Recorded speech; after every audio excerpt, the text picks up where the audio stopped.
جو صورتحال ہے خطے میں ایران اور اسرائیل کے حوالے سے انتہائی افسوسناک ہے، اور پاکستان نے بھرپور مذمت کی ہے، فارن آفس نے، ڈپٹی پرائم منسٹر نے، میں نے، کہ یہ اسرائیل نے ہمارے ہمسایہ ملک، برادر ملک ایران کے خلاف کھلی جارحیت کی ہے، اور سینکڑوں لوگ وہاں پر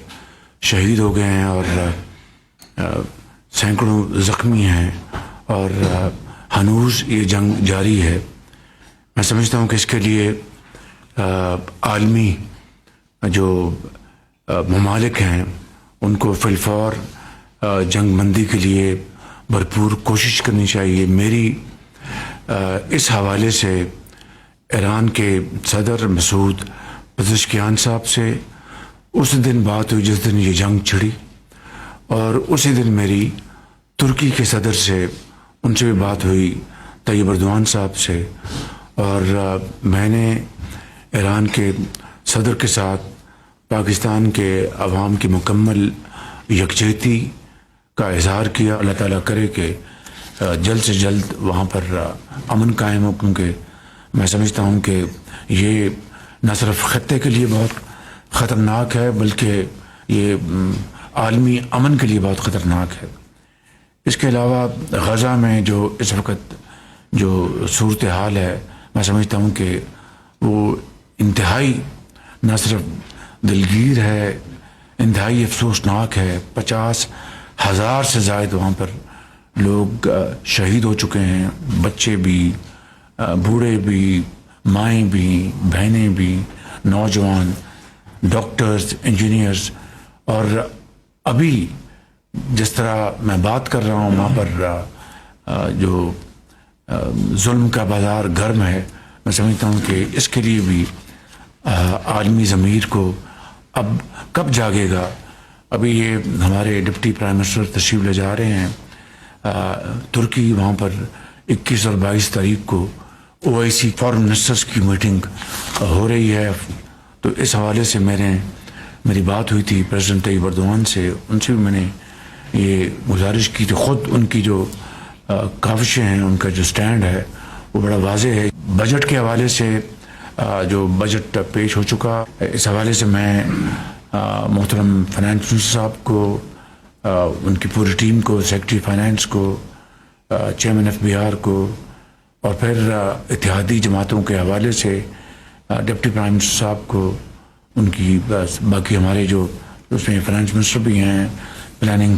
منسٹر بھی ہیں، اور سب اس میں شامل ہیں، لاء منسٹر ہیں، سب اس میں شامل ہیں کہ انہوں نے اتحادی جماعتوں کو بھی پوری طرح آن بورڈ لیا، اور جو اپنی جو بجٹ کے حوالے سے جو ہماری جو اس وقت بحث جاری ہے وہ پوری طرح اس سے آگاہ ہے۔ موٹی موٹی باتیں عرض کرنا چاہتا ہوں کہ IMF کو ہم نے پوری طرح بتا دیا تھا کہ ہم زراعت کے اوپر کوئی ہم ٹیکس نہیں لگنے دیں گے، نہ فرٹیلائزر کے اوپر، نہ پیسٹیسائڈ کے اوپر۔ تو مجھے خوشی ہے آپ کو یہ بات شیئر کرنے میں کہ IMF نے باوجود کہ ان کا بڑا اصرار تھا، لیکن انہوں نے ہماری اس بات کو انہوں نے مان لیا۔ میں ان کا شکر گزار ہوں، کیونکہ آلریڈی زراعت انڈر پریشر ہے پاکستان میں، تو میں سمجھتا ہوں کہ اس کی پذیرائی کے لیے ہمیں کم از کم یہ سٹینڈ لینا چاہیے تھا، وہ ہم نے لیا۔ 6 لاکھ سے 12 لاکھ تک جو لوگ اس بریکٹ میں ہیں ان کے اوپر 1% صرف وہ ٹیکس لگے گا، 5% کے مقابلے میں جو پچھلے سال تھا وہ صرف 1% لگے گا، اور تنخواہوں میں جو اضافہ ہے 10% ہم اس کو لے کے جا رہے ہیں۔ اسی طریقے سے اس جنگ میں جو اللہ تعالیٰ نے ہمیں عظیم فتح عطا فرمائی ہے، اور اللہ تعالیٰ کی کمال مہربانی سے اور افواج پاکستان کی شاندار کارکردگی اور پاکستان کے 24 کروڑ عوام کی والہانہ ان کے ساتھ محبت، الحاق، سپورٹ کے ساتھ جو ہمیں جنگ میں ہمیں کامیابی حاصل ہوئی ہے، اور اس وقت جو ہم دہشت گردی کے خلاف جو جنگ جاری ہے، ان حوالوں سے جو افواج پاکستان کو ضروری جو ساز و سامان چاہیے اس حوالے سے بھی ہم نے اس بجٹ میں اس کے لیے ہم نے فزیکل سپیس کو بڑھایا ہے، جو کہ وقت کی میں سمجھتا ہوں کہ عین ضرورت ہے۔ اسی طریقے سے ہم نے پی ایس ڈی پی کو اس سال 1000 ارب روپے پہ لے کے آئے ہیں۔ ظاہر ہے کہ جو یہ آپ کے سامنے جو معاملات ہیں، چیلنجز ہیں، اور ہم نے ایک کمٹمنٹ کی ہے، اس کو ہم نے آنر کرنا ہے۔ ہم ان میں سے نہیں جو وعدہ خلافی کر کے پاکستان کی معیشت کو بالکل ڈیفالٹ پر لے گئے تھے۔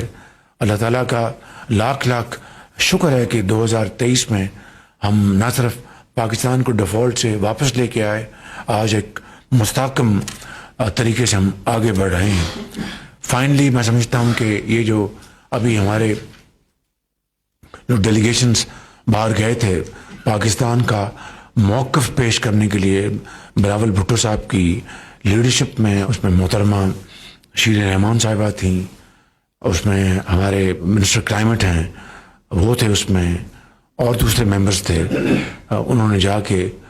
پاکستان کی بھرپور نمائندگی کی امریکہ میں،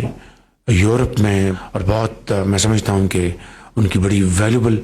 کنٹریبیوشن ہے۔ تو میں یقیناً جناب بلاول بھٹو صاحب کو اور پوری ڈیلیگیشن کے تمام ممبرز کو فرداً اور اجتماعاً ان کو میں شاباش دینا چاہوں گا کہ انہوں نے پاکستان کی وہاں پر بڑی بھرپور نمائندگی کی۔